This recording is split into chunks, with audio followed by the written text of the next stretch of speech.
Hello বন্ধুরা, আজ চলে গিয়েছিলাম আমরা মোহনবাগান ক্লাবে। তো কিসের জন্য গিয়েছিলাম আর কি বা আমাদের দরকার ছিল সবকিছু বলবো আমাদের এই ছোট্ট ভিডিওতে। তো চলো তাহলে বেশি নেবো, আজকের ভিডিওটা শুরু করা যাক। আর তোমরা যারা যারা জানতে চাও অবশ্যই ভিডিওটা লাস্ট পর্যন্ত দেখতে থাকো।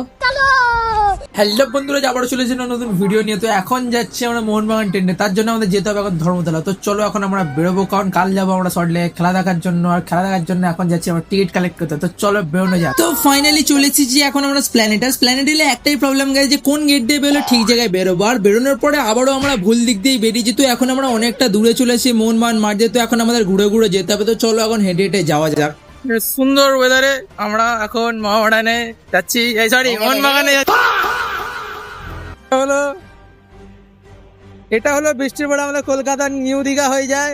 সবকিছু সার্ভিস অ্যাভেলেবেল আছে, যারা আছে তাড়াতাড়ি চলে আসো। দেখছো এখন আমরা আছি ইডেন গার্ডেনের পাশে, দেখো পাশে ইডেন গার্ডেন। আর এখন আমরা হেঁটে হেঁটে যাচ্ছি মোহনবাগান স্টেডিয়ামের দিকে। রিপন সাথে আছে, দেখো মাঠের অবস্থা। এখন আগে যাওয়া যাক, গিয়ে টিকিট কালেক্ট করা হোক, তারপরে কথা হবে।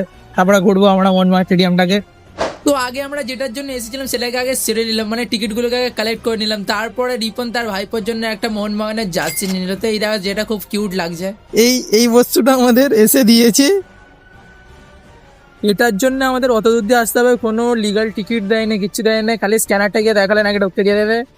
আগে ভাই রিপন ভাই এই করে 300 টাকা ফাইন পে করে ঢুকেছিল, এবার দেখা যাক কি হয়। তো তারপরে চলে গেলাম আমরা মোহনবাগান ক্লাবের ভিতরে। আর এই ক্লাবটাকে নিয়ে যত বলবে ততই কম, কারণ কলকাতার সবচেয়ে ঐতিহাসিক ক্লাব বলতে গেলে যেটা বলা যায় সেটাই হলো এই ক্লাবটা। আর মোহনবাগানের হিস্ট্রিতে তোমরা সবাই জানো, ইংরেজদের হারিয়ে আইএসএল জয় করো, আরো কত কিছু, যেগুলো নিয়ে এখন বলতে শুরু করলে হয়তো ভিডিওটাই শেষ হবে না। আর এটাই হলো মোহনবাগানের সেই ঐতিহাসিক টিম অমর একাদশ, যেটার স্ট্যাচু মোহনবাগানের ভিতরে ঢুকলে তোমরা দেখতে পাবে। তো যারা যারা তোমরা কলকাতা ঘুরতে আসো অবশ্যই একবার মোহনবাগান স্টেডিয়ামটাকে ঘুরে দেখবে, অবশ্যই তোমাদের ভালো লাগবে। তো তারপরে একটু এদিক ওদিক ঘোরাঘুরি করার পরে আমরা চলে গেছিলাম মোহনবাগানের ক্যান্টিনে সেই ভাইরাল চিকেন স্টু আর ব্রেড খাওয়ার জন্য। তো দেখা যাক ভাইরাল চিকেন স্টুটা কতটা সেরকম টেস্ট পাওয়া যায়।